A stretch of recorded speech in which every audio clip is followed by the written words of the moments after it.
Good morning, Jim Sunderwirth here from the swing. So good to be back with you today. You know, I tell you what, the story that we're into is just kind of an amazing story. Just I see so much in it, you know.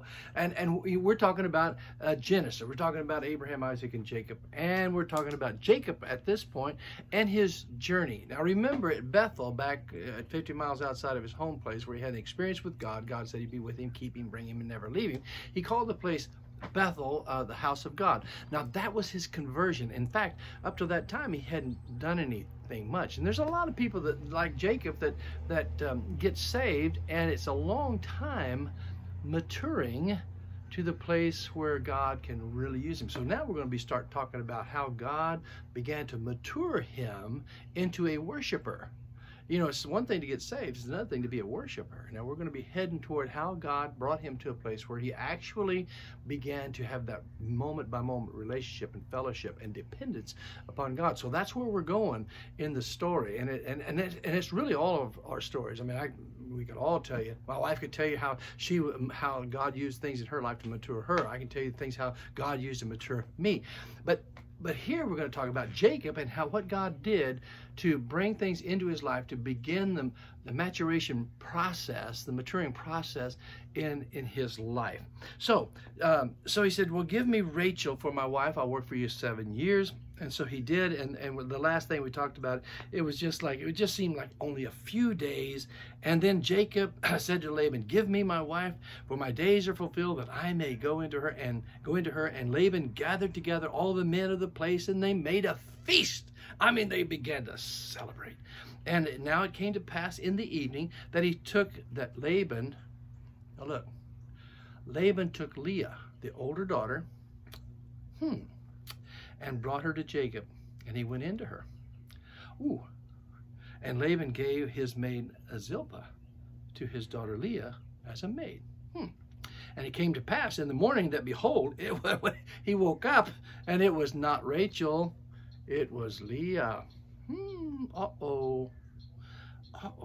And he said to Laban, what is this that you've done? Was it not for Rachel that I'd served you? Why, listen to what he says, why have you deceived me? You know, have you ever noticed that sometimes if you have a situation or a problem, or you have something that is a stumbling stone to you, or maybe, let me ask you something. Of all of our study, what did the name Jacob mean? The word Jacob means deceiver or supplanter. In other words, he would see somebody, take them out of that position, put himself in there because he loved things and used people to get them. So here it is. Jacob, the great deceiver, comes in the presence of a deceiver that lets him see himself. And when he sees himself, he goes, ooh.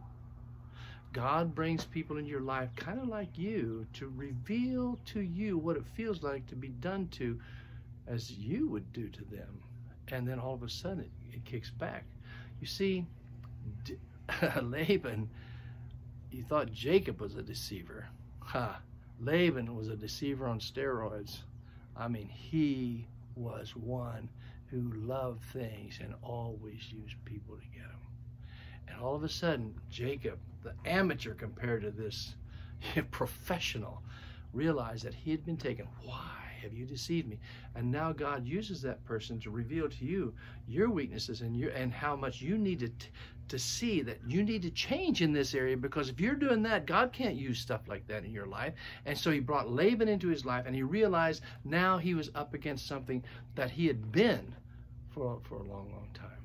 So that's quite a story in itself. And when he realized, and then he went to Jacob and he said, Jacob, what have you done? You've given me Leah. I don't love Leah. I love Rachel. And Laban said, well, in our custom, you know, when you get in other people's court and you don't know much, you can get deceived really easily. So that's why you need the wisdom of God every day to say, Lord, help me in this situation. Show me my character flaws, yes. May I work on them? I need to work on those character flaws. And when I see those flaws that I have in other people, I can see how I need to change. And then in that culture, he said, well, what can I do? I love Rachel so much that I'll work another 7 years. And the Bible says that he served him for another 7 years to get Rachel. You see, it's an amazing thing how that you see yourself in so many other people, and God allows that so that you can grow up and say, Lord, I need you. I don't want to depend on myself anymore because I can't use those tools anymore. If I serve you, I got to use your tools because I don't like what I see in myself. Change me.